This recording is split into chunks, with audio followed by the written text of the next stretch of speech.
ধারাবাহিকের শুরুতে আমরা দেখতে পাই রণজয়ের বাড়িতে সুধা, ঝিনুক, সমুদ্র, তেজ উপস্থিত হয়।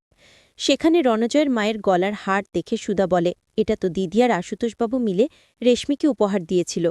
তাহলে এই হারটা আপনার গলায় কিভাবে আসলো? আর আপনি বা ব্যাগ নিয়ে কোথায় যাচ্ছেন? ব্যাগের মধ্যে কি আছে? তাছাড়া মিস্টার ঘোষাল কোথায়? তখন রণজয়ের মা বলে, আই ডোন্ট নো। আপনারা আমাকে এসব প্রশ্ন করতে পারেন না। আমি আপনাদের এইসব প্রশ্নের উত্তর দিতে বাধ্য নই। এখান থেকে চলে যান। এরপর ঝিনুক সুধা ব্যাগটা জোড়াজড়ি করে নিতেই ব্যাগের মধ্যে সমস্ত গয়নাগুলো দেখে ঝিনুক বলে, এগুলো তো সব রেশমির গয়না। আপনার ব্যাগে রেশমির গয়না? আর এত টাকা আপনি কোথায় পেলেন? তাছাড়া রেশমিই বা কোথায়? রণজয় রেশমিকে কোথায় নিয়ে গেছে? এইদিকে রণজয়ের মা বলে, আমি কিছু জানি না, আমাকে আপনারা এখান থেকে যেতে দিন। মিস্টার ঘোষাল আমার জন্য এয়ারপোর্টে অপেক্ষা করছে। আজকে আমাদের ইউরোপ যাওয়ার কথা। পরক্ষণে সুধা বলে ওঠে, আপনি নাকি জানেন না মিস্টার ঘোষাল কোথায়, আবার এখনই বলছেন এয়ারপোর্টে অপেক্ষা করছে। সত্যিটা বলুন, এখনও সময় আছে, সত্যিটা বলুন। তখন রণজয়ের মা কান্না করে আর বলে, আমাকে যতটুকু শেখানো হয়েছে, যতটুকু বলা হয়েছে, আমি ঠিক ততটাই বলেছি। আমি এর বাইরে কিছু জানি না। এরপর সমুদ্র বলে, তার মানে আপনাকে মা হওয়ার নাটক করতে হয়েছে? পরক্ষণে রণজয়ের ছদ্মবেশী মা মেরি বলে, আমি অভিনয় আর্টিস্ট, দিনে কিছু টাকা ইনকাম করে আমার পেট চলত। কিন্তু রণজয় তখন আমাকে মোটা টাকার অফার দিল, তখন আর নিজেকে সামলাতে না পেরে এই অফারে রাজি হয়েছি, মা হওয়ার নাটক করে গেছি। এদিকে সুধা বলে, মনে হচ্ছে ঘরের মধ্যে কেউ একজন আছে, কেমন একটা শব্দ আসছে, চলো আমরা সবাই চারদিকে খুঁজে দেখি কেউ আছে কিনা। এটা বলে সবাই চারদিকে খুঁজতে থাকে। পরবর্তীতে সুধা রণজয়ের বাড়ির কাজের মেয়ে মালাকে পায়। মালাকে দেখে সমুদ্র বলে, আপনি কে? আর কেনই বা এখানে এসেছেন? তখন মালা বলে, আমি এই বাড়িতে অনেক দিন ধরে কাজ করছি, কিন্তু রণজয় দাদাবাবু অনেক দিন থেকে এই বাড়িতে বিভিন্ন মেয়ে নিয়ে আসে, কিছুদিন থাকা খাওয়া করে।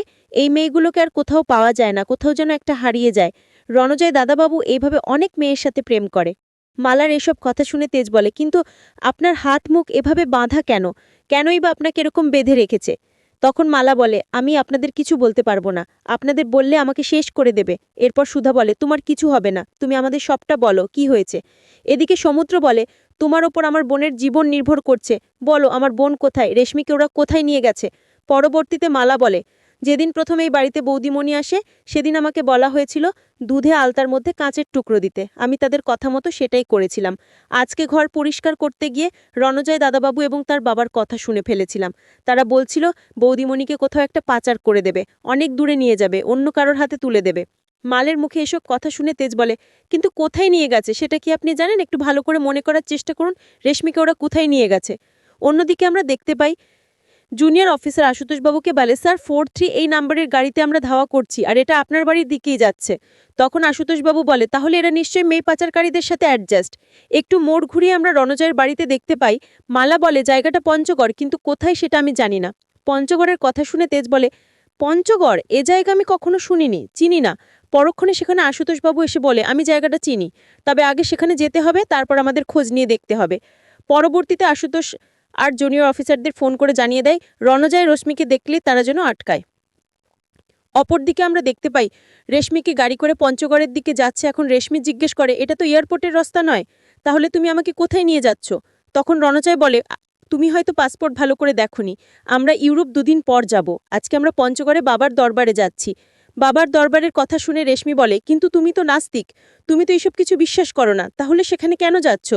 কিছু দূর পথ যেতেই পুলিশ রণজয়ের গাড়ি আটকায় আর বলে, আপনাকে আমাদের সাথে থানায় যেতে হবে।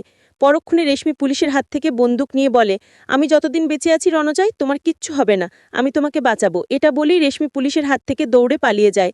শেষ সিনে আমরা দেখতে পাই রণজয়, রেশমি, সুধা, আশুতোষ, ঝিনুক, সমুদ্র, তেজ সবাই এসে পুলিশকে জিজ্ঞেস করে ওরা কোথায়।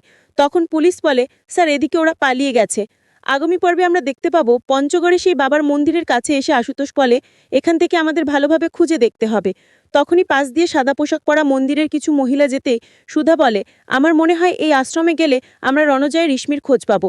অন্যদিকে আমরা দেখতে পাই ইমন গাড়ির মধ্যে বসে আছে এবং সার্থক জেল থেকে বের হয়ে আসতেই ইমন বলে, ওয়েলকাম মাই হাজব্যান্ড,